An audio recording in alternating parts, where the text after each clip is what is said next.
Hello everyone, welcome to WiFi study changing the way of learning. स्वागत है आपका India के number one study channel WiFi study पे, which is part of Unacademy. दोस्तों, जैसा कि आप सब लोगों को पता है कि मेरा टेलीग्राम पे चैनल है इंग्लिशर्स के नाम से। अगर आप लोगों ने मुझे वहाँ पे ज्वाइन नहीं किया है तो मुझे फटाफट से ज्वाइन करें वहाँ पे। सेम नाम से मैं फेसबुक और इंस्टाग्राम पे भी मौजूद हूँ, तो वहाँ पे भी मुझे ज्वाइन करें। ठीक है। अच्छा, इसके अलावा दोस्तों आप लोगों को मैं बता दूं कि दो मेरे बैचेस चल रहे हैं, बहुत ही स्पेशल बैचेस है मेरे ये। एक फाउंडेशन एडवांस बैच है और दूसरा जो है वो आपके A to Z vocabulary part one है। ठीक है। तो ये दोनों ही बैचेस बहुत ही बेहतरीन बैच है। फाउंडेशन एडवांस बैच में मैं डिटेल्ड ग्रामर के कॉन्सेप्ट कराता हूँ, प्लस हर टॉपिक के ऊपर 500 क्वेश्चन करवाता हूँ। अगर हम बात करें ए टू जेड वोकैबुलरी बैच के बारे में, तो ये जो ए टू जेड वोकैबुलरी का जो बैच होता है, इस बैच के अंदर हम जो है वो करते क्या है, एल्फ मतलब लेटर वाइज जो है वो आपके वोकैबुलरी तैयार करते हैं। ये भी बहुत ही जबरदस्त बैच है। तो अगर आप इन बैचेस का हिस्सा बनना चाहते हैं तो you can contact me on this number. मेरा रेफरल कोड हर्ष11 आप सब लोगों को भी पता है ही, और ये आपको इंस्टेंट 10% का डिस्काउंट दिलाएगा दोस्तों। ठीक है। और अगर मान लो कोई बच्चे की फाइनेंशियल सिचुएशन ठीक नहीं है और वो चाहता है कि वो अफोर्ड नहीं कर सकता अन अकेडमी प्लस, तो वो मुझे फॉलो कर ले अन अकेडमी लर्निंग ऐप पे, क्योंकि वहां पर मेरी स्पेशल क्लासेस आती है जो कि फ्री होती है। और ये जो स्पेशल क्लासेस होती है जो कि बिल्कुल फ्री होती है, ये आप लोगों को बहुत कुछ सिखाएगी दोस्तों, बहुत कुछ सिखाएगी, क्योंकि यहाँ पे मैं काफी टॉपिक्स डिस्कस कर चुका हूँ। ग्रामर के जंबल सेंटेंस वगैरह जैसे रीडिंग स्किल्स के कॉन्सेप्ट है वो भी काफी डिस्कस कर चुका हूँ। तो ये काफी अच्छा जो सेशन होता है ये आपके स्पेशल क्लासेस वाला, और ये फ्री, पूरी तरीके से आपके फ्री है। नाउ दोस्तों, मूव करते हैं हमारे आज के प्रोनाउन के सेशन की तरफ। वापस से प्रोनाउन के ऊपर डिस्कशन करना वापस से शुरू करते हैं दोस्तों। ठीक है। तो लास्ट क्लास में मैंने आप लोगों को पजेसिव प्रोनाउन के यूजेस सिखाए थे। मैंने आप लोगों को बताया था कि पजेसिव प्रोनाउन क्या होता है। ठीक है। अच्छा, अब एक किस तरीके से उस पे क्वेश्चंस आते हैं ये भी मैंने आप लोगों से डिस्कस करा था। ठीक है। जो पर्सनल प्रोनाउन होता है बच्चों, जो देखो मैंने आप लोगों को बोला था कि प्रोनाउन जो है वो आपको पढ़ना है ना।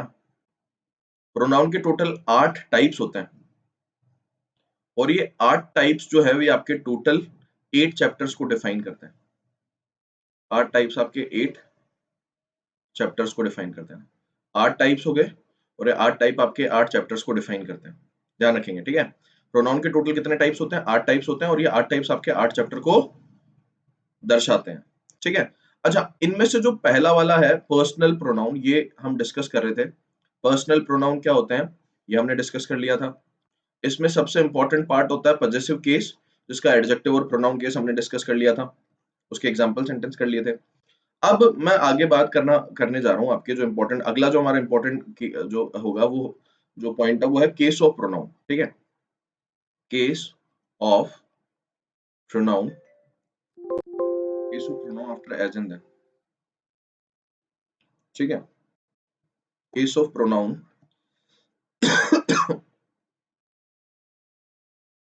Case of pronoun after as and than. तो एज और देन के बाद में हम कैसे केस का प्रयोग करते हैं, ये चीज मैं आप लोगों को सिखा रहा था, है ना। लास्ट क्लास में हम ये डिस्कस कर रहे थे। मैंने आप लोगों को बताया था कि ये कंजंक्शंस ऑफ कंपैरिजन है। ये कंजंक्शंस ऑफ कंपैरिजन है, मतलब ये वो कंजंक्शन है जो कि आपके तुलना करने का काम करता है। कंजंक्शंस ऑफ कंपैरिजन है, ये आपके तुलना करने का काम करते हैं। दूसरी इंपॉर्टेंट बात यहाँ पे देखो कि मैंने आप लोगों को बोला था कि ये जो कंपैरिजन वाले जो कंजंक्शंस होते हैं, ठीक है। जब देखो मैंने आप लोगों को एक छोटी सी बात बताई थी कि basically comparison must be made between two equal things, है ना। कंपैरिजन हमेशा दो इक्वल चीजों में होता है। तो ये एक बहुत ही अच्छा कॉन्सेप्ट है। एक बार इसको लिखेंगे, comparison must be made between two equal things। दो समान चीजों के बीच में हमेशा कंपैरिजन करना चाहिए। Comparison must be made between two equal things, है ना। टू इक्वल थिंग्स या टू इक्वल केसेस, है ना। मतलब आप लोगों को मैंने प्रोनाउन के केसेस बताए, सब्जेक्ट ऑब्जेक्ट और पजेसिव केस।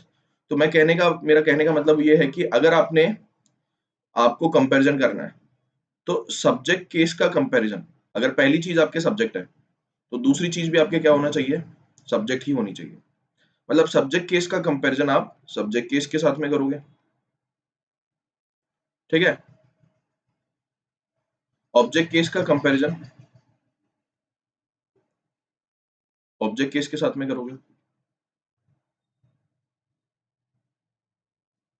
ऑब्जेक्ट केस का कंपैरिजन ऑब्जेक्ट केस के साथ में करोगे, ठीक है। और अगर मान लो कोई पजेसिव केस होगा तो पजेसिव केस का कंपैरिजन पजेसिव केस के साथ में करोगे। तो जो तुलना होती है, जो कंपैरिजन होता है, ये हमेशा दो समान चीजों के बीच में होना चाहिए। तुलना या कंपैरिजन हमेशा दो समान चीजों के बीच में होना चाहिए। मैंने आपको एग्जांपल सेंटेंस भी कराए थे, याद होंगे आप लोगों को। He is smarter he is smarter than her he is smarter than her. Ajay is braver than Ajay is braver than him.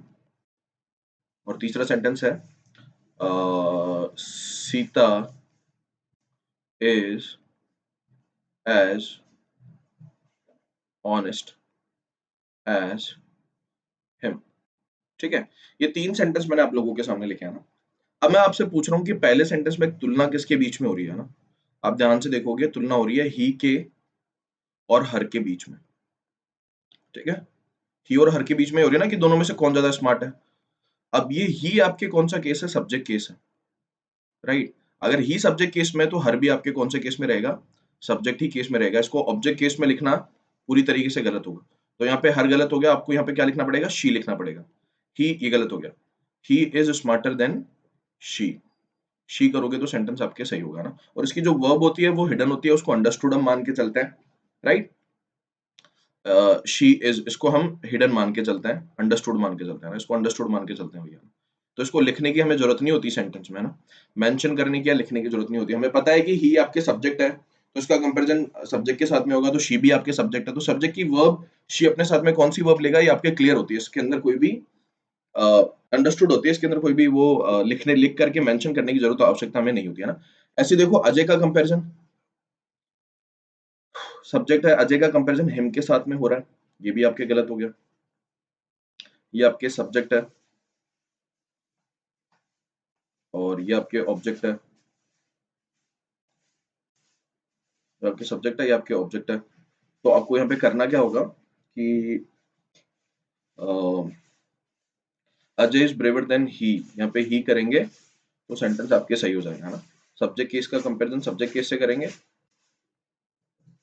Sentence आपके सही होगा। Sita is as honest as him, तो ये फिर से गलत हो गया। Sita is as honest as him, तो ये हिम गलत हो गया। यहाँ पे आपको ही करना पड़ेगा, क्योंकि सीता आपकी सब्जेक्ट है, तो इस सब्जेक्ट का कंपैरिजन आपको सब्जेक्ट ही से ही करना पड़ेगा, ठीक है। तो ये एक बहुत ही प्यारा कॉन्सेप्ट होता है ना, जिसके ऊपर क्वेश्चंस पूछे जाते हैं, इंपॉर्टेंट है। आप लोगों को ध्यान से सीखने की और समझने की जरूरत होती है, ठीक है। बड़ी अच्छे कॉन्सेप्ट हैं ये। आगे मूव करते हैं भाई आपके, है ना। आगे मूव करते हैं आपके दूसरे पॉइंट की तरफ। पर्सनल प्रोनाउन हो गया, केस ऑफ प्रोनाउन हो गया,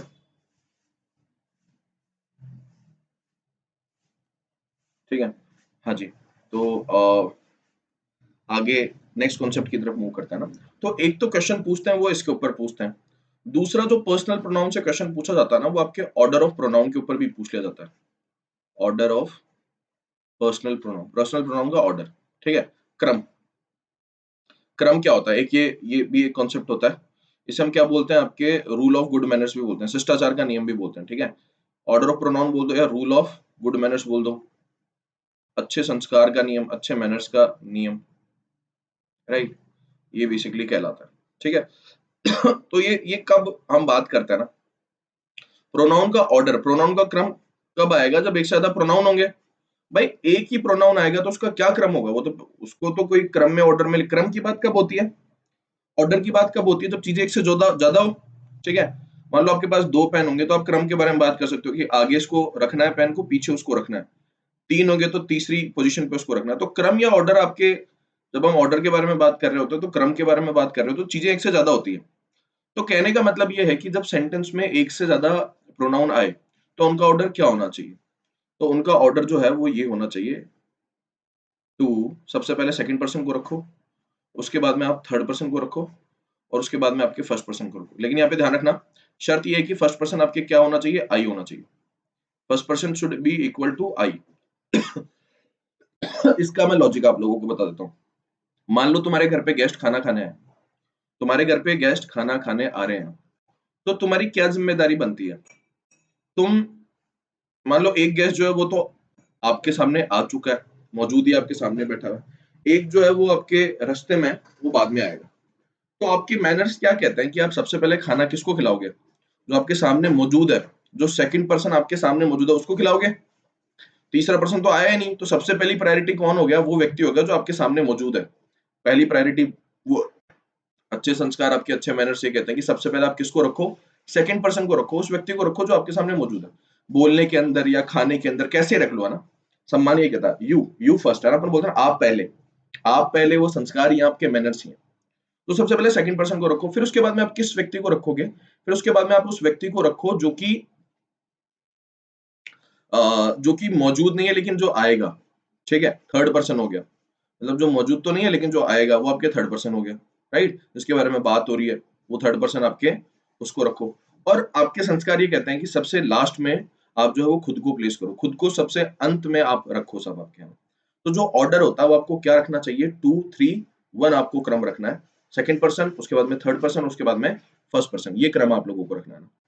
ठीक है, तो ये आपके पहला नियम हो गया। तो जैसे मैंने सेंटेंस लिखा आप लोगों के सामने, he, you and I can do this. तो ये सेंटेंस आपके सही होगा क्या? He and I can do this गलत हो गया। देखो ऑर्डर देखो, सबसे पहले थर्ड पर्सन, फिर सेकंड पर्सन और उसके बाद में फर्स्ट पर्सन। ऑर्डर आपके ये नहीं होता, 3 to 1 नहीं होता। आपको क्या करना पड़ेगा? You, he and I can do this. You, he and I can do this, ये करना पड़ेगा। ये करोगे तो सेंटेंस आपका सही हो जाएगा दोस्तों। क्लियर है क्या आप लोगों को? अरे जो समझाने की कोशिश कर रहा हूँ वो कॉन्सेप्ट क्लियर है क्या?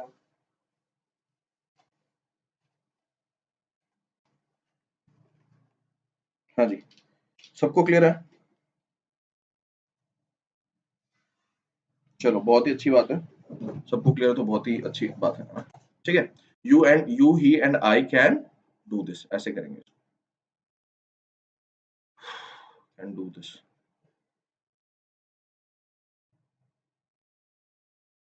नेक्स्ट आप लोगों के सामने है, देखो इधर, you he and I can do this, है ना? नेक्स्ट आप लोगों के सामने एक और एग्जांपल ले लो।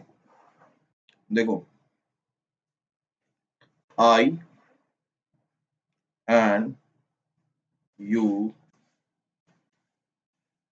Would go there. हम वहां पर जाएंगे, वुड गो देयर। ठीक है, तो फिर से आपके ऑर्डर गलत हो गया, आई एंड यू नहीं, यू एंड आई करेंगे तो सेंटेंस आपका सही हो जाएगा। ये आपके गलत हो गया। ठीक है, तो ये पहला आपके कॉन्सेप्ट है, लेकिन यहाँ पे ध्यान रखो कि फर्स्ट पर्सन आपके कौन होना चाहिए? आई होना चाहिए ना, केवल आई होना चाहिए। आई का प्रयोग फर्स्ट पर्सन के रूप में होगा तभी ये बात लागू होगी ना, इसको आई मानना है आपको। ये आई है। ठीक है, अब मान लो फर्स्ट पर्सन आपके, मतलब ये सारे सिंगुलर है ना, ये सेकंड पर्सन था फर्स्ट पर्सन, ये सब सिंगुलर है। इनकी फॉर्म जो है सबकी सिंगुलर फॉर्म है। ठीक है, अगर मान लो प्लूरल प्रोनाउन का आपको प्रयोग करना है, ठीक है, मान लो प्रोनाउन आपके प्लूरल है, फर्स्ट पर्सन के, सेकंड पर्सन के और थर्ड पर्सन के प्रोनाउन आपके प्लूरल है, तो उनका क्रम जो है वो आपके 1 2 3 हो जाता है। कारण ये होता है कि जब प्लूरल होता है तो ग्रुप की बात आ जाती है, और ग्रुप की बात जब आ जाती है तो सबसे पहली प्रायोरिटी आपका खुद का ग्रुप है। फर्स्ट पर्सन यानी कि आप वी, यानी कि आपका खुद का ग्रुप आपकी प्रायोरिटी होगी। फिर सेकंड प्रायोरिटी आपके, आप वो उस ग्रुप की है जो आपके सामने मौजूद है। यू आपके सिंगुलर और प्लूरल दोनों होता है, तो ये ग्रुप को रिप्रेजेंट कर रहा है। और तीसरी आपके प्रायोरिटी वो ग्रुप की होती है जो आपके सामने मौजूद नहीं है। सबसे पहले तो खुद के ग्रुप को प्रायोरिटी दो, उसके बाद में दूसरे ग्रुप को प्रायोरिटी दो जो आपके सामने है, फिर थर्ड पर्सन के ग्रुप को प्रायोरिटी दो। तो ये हम फिर इस आपका ऑर्डर जो होता है वो आपके 1 2 3 हो जाता है। We, you and they enjoyed ourselves ourselves a lot। ठीक है, we, you and they enjoyed ourselves a lot, हमने बहुत ज्यादा एंजॉय किया। ठीक है, तो यहाँ पे फर्स्ट पर्सन आ गया, फिर सेकंड पर्सन आ गया, फिर थर्ड पर्सन आ गया। ठीक है, चलो अब बच्चों इसके अलावा एक तीसरा कॉन्सेप्ट भी होता है इसके अंदर, ये भी बहुत इंपॉर्टेंट कॉन्सेप्ट है, थर्ड कॉन्सेप्ट है, इसको हम देख लो भाई। आपके थर्ड कॉन्सेप्ट क्या है, इसको देखो ना। ये भी आपके ऑर्डर को रिप्रेजेंट करता है, ये भी आपके क्रम को रिप्रेजेंट करता है। अच्छा, मान लो इसका प्रयोग हम कब करते हो, जो मान लो आपकी किसी गलती को या एडमिट करने की बात हो, ठीक है, किसी गलती को या मिस्टेक को, टू एडमिट अ मिस्टेक, किसी गलती को एडमिट करने की बात हो, टू एडमिट अ मिस्टेक, है ना। तो चाहे प्रोनाउन आपकी सिंगुलर हो चाहे प्लूरल हो, आपके मैनर्स ये कहते हैं कि आप क्रम को क्या रखो, फर्स्ट, सेकंड और थर्ड पर्सन रखो, है ना। चाहे सिंगुलर हो चाहे प्लूरल हो ना, क्योंकि आपके मैनर्स ये कहते हैं कि गलती एक्सेप्ट करनी है तो चाहे सिंगल आदमी हो, खुद हो, चाहे ग्रुप हो, सर हमारी गलती है, मैं, ये और वे, हम तीनों जो है वो रेस्पॉन्सिबल है इस समस्या के लिए, ठीक है। तो आपका गुड मैनर्स ये कहता है कि पहले आप खुद को रखो उनके सामने, ये गुड मैनर्स कहलाते हैं। सो देखो, I, you and he committed a huge mistake. I, you and he committed a huge mistake. हमने बहुत बड़ी गलती जो है वो करी है। I, you and he committed a huge mistake. बहुत बड़ी हमने गलती कर दी, बहुत बड़ी हमने प्रॉब्लम क्रिएट कर दिया ना। चलो, तो ये जो सेंटेंस है आपके एकदम परफेक्ट है, एक, दो और तीन, ठीक है। ये आपके फर्स्ट पर्सन आया, फिर ये सेकंड पर्सन आया और उसके बाद में थर्ड पर्सन आया, तो क्रम एकदम आपके सही है। क्रम के अंदर किसी भी तरीके की कोई भी गलती नहीं है, एकदम परफेक्ट क्रम आपके, ठीक है। सही है, हाँ जी, है ना। तो ये तीन कॉन्सेप्ट होते हैं ऑर्डर ऑफ प्रोनाउन के, जो कि एग्जाम के पॉइंट ऑफ व्यू से बहुत इंपॉर्टेंट है, राइट। और इनको आप लोगों को अपने दिमाग में स्टोर करना है, ठीक है। तो इसी के साथ में आपका पर्सनल प्रोनाउन बच्चों यहीं पे खत्म होता है। अब मैं बात करूंगा आपके दूसरे टाइप के प्रोनाउन की, ये होता है आपका reflexive and emphatic pronoun. Reflexive and emphatic pronoun, ठीक है, हाँ जी। अब ये रिफ्लेक्सिव या एम्फेटिक प्रोनाउन क्या होता है।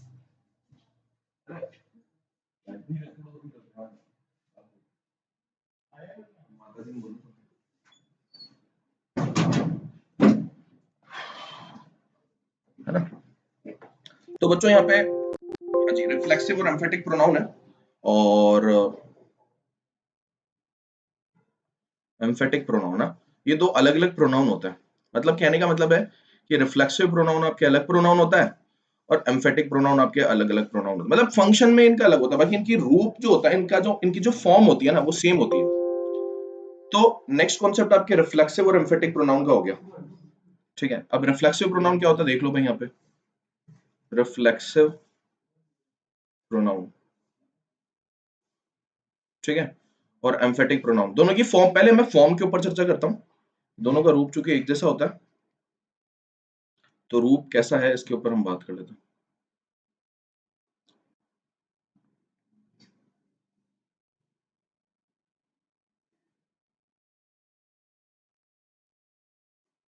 हाँ जी, ठीक है, रिफ्लेक्सिव एंड एम्फेटिक प्रोनाउन, हाँ जी। तो हम बात करते हैं आपके रिफ्लेक्सिव और एम्फेटिक प्रोनाउन क्या होता है ना, पहले इनकी फॉर्म्स के ऊपर बात कर लेते हैं ना। तो देखो बच्चों, ध्यान रखो कि जो फर्स्ट पर्सन होता है, फर्स्ट पर्सन के जो ऑब्जेक्ट केस होते हैं, फर्स्ट पर्सन और सेकंड पर्सन, उनके ऑब्जेक्ट केस में, इन दोनों का कौन सा केस, ऑब्जेक्ट केस, ठीक है। और जो आपके, सॉरी एक बार रुको, एक बार, फर्स्ट पर्सन और सेकंड पर्सन के पजेसिव एडजेक्टिव केस, थोड़ा सा गड़बड़ हो गया,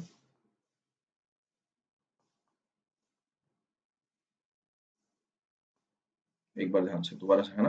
एक बार देखो, आज बच्चों मेरी तबीयत हो रही है भयंकर वाली खराब। फर्स्ट पर्सन और सेकंड पर्सन के पजेसिव एडजेक्टिव केस, ठीक है। और जो थर्ड पर्सन होता है उसके ऑब्जेक्ट केस में, उसके ऑब्जेक्ट केस में हम क्या ऐड करते हैं, हम ऐड करते हैं आपके self and selves, self and selves, ठीक है, किसमें सेल्फ ऐड करेंगे, किसमें सेल्स करेंगे, ये मैं आप लोगों को बता देता हूँ। ठीक है,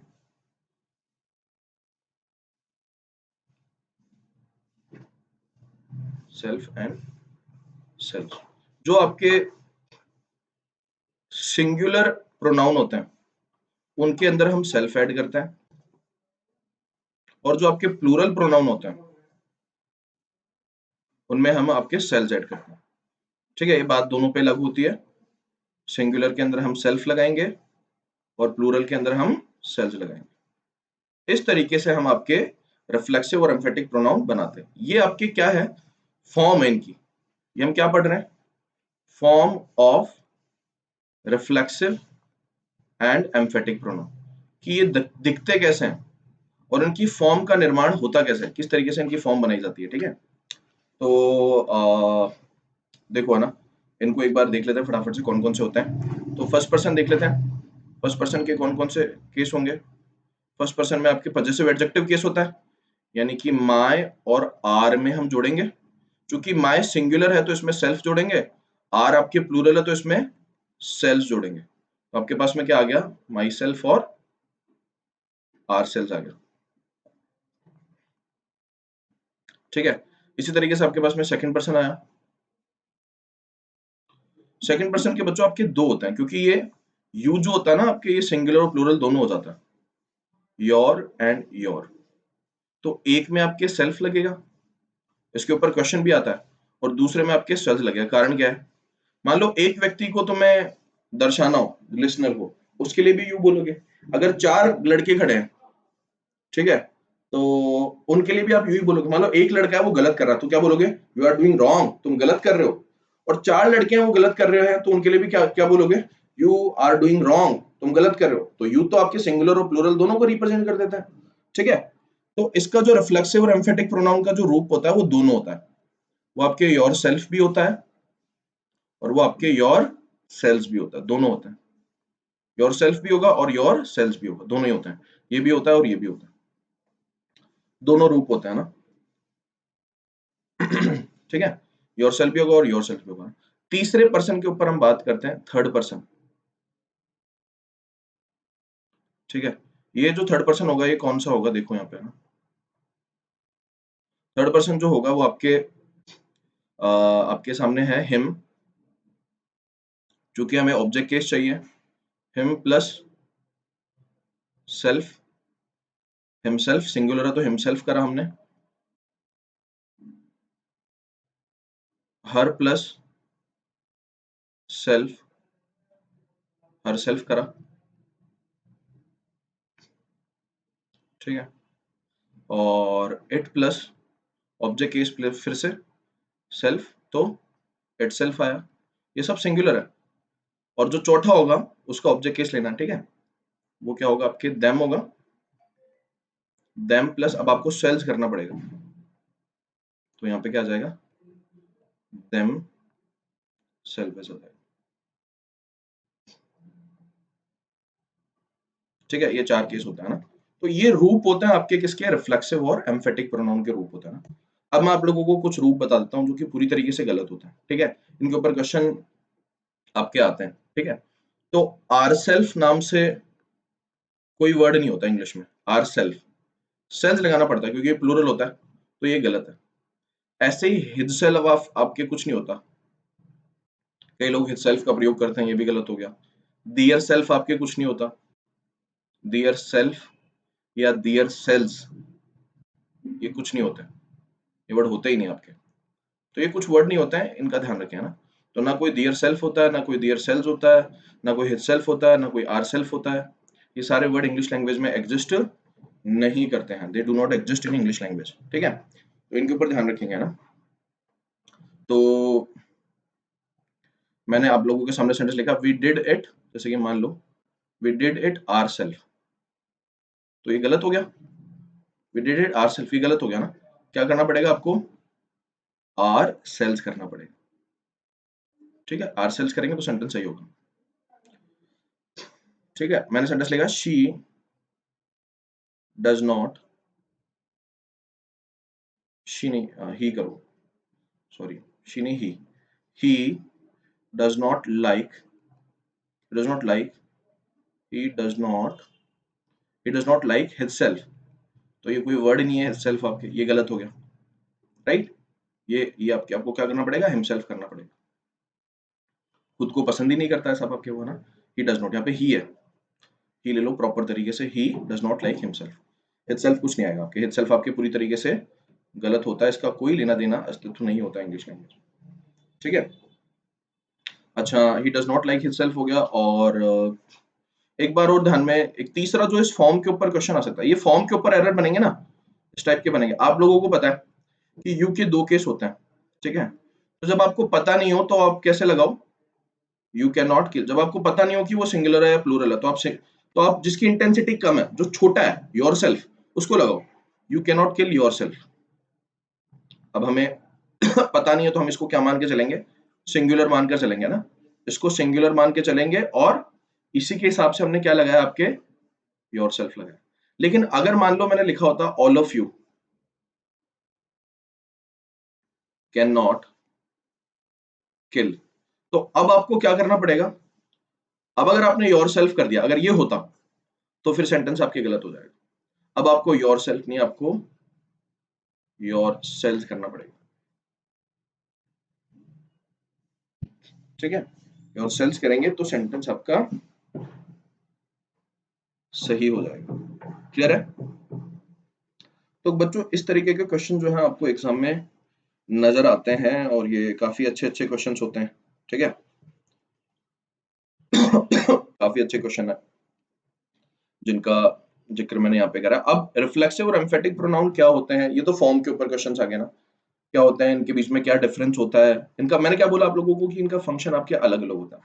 मेरी चूंकि आज तबीयत खराब है मेरा, तो मैं थोड़ा सा डॉक्टर के जाऊंगा भी, है ना, तो दैट्स व्हाई मैं अभी आधे घंटे का सेशन ले रहा हूँ, ठीक है। I hope you guys do not mind, आप लोग माइंड नहीं करोगे, आज आधे घंटे पढ़ लो, और 40 से 1 मिनट रोज पढ़ाता हूँ, 40-45 मिनट। आज जो है वो थोड़ा सा और इसको कम कर रहा हूँ, आधे घंटे का, ठीक है। अच्छा बच्चों, भाई मैंने आप लोगों को अभी अभी बताया कि अगर आप लोगों को मान लो अनअकैडमी लर्निंग ऐप पे अनअकैडमी प्लस लेना है, अगर आपको मेरा ग्रामर पढ़ाने का तरीका और वो कैब सिखाने का तरीका पसंद है, तो आप अनअकैडमी लर्निंग ऐप पे मुझे फॉलो कर सकते हो। You can follow me on Unacademy learning app, ठीक है। इसके अलावा आप मेरा रेफरल कोड हर्ष11 का प्रयोग करके भी जो है वो डिस्काउंट पा सकते हो 10%, और अनअकैडमी प्लस सब्सक्रिप्शन ले सकते हो ना। आप किसी भी कैटेगरी का ले सकते हो, एसएससी का, बैंकिंग का और सीडीएस का, किसी भी कैटेगरी का आप सब्सक्रिप्शन ले सकते हो। जैसे कि मान लो आपको एसएससी कैटेगरी का सब्सक्रिप्शन लेना होगा, तो आप अपनी कैटेगरी चूज करो, एसएससी एग्जाम, गेट सब्सक्रिप्शन पे क्लिक करो, ठीक है। गेट सब्सक्रिप्शन पे क्लिक करने के बाद में आप 12 महीने का प्लान चूज करो, सबसे अच्छा, सबसे सस्ता, सबसे बेस्ट प्लान यही है। उसके बाद में आप हर्ष11 रेफरल कोड लगाओ और अप्लाई पे क्लिक कर दो, ये इंस्टेंट आपको 10% का डिस्काउंट दे देगा।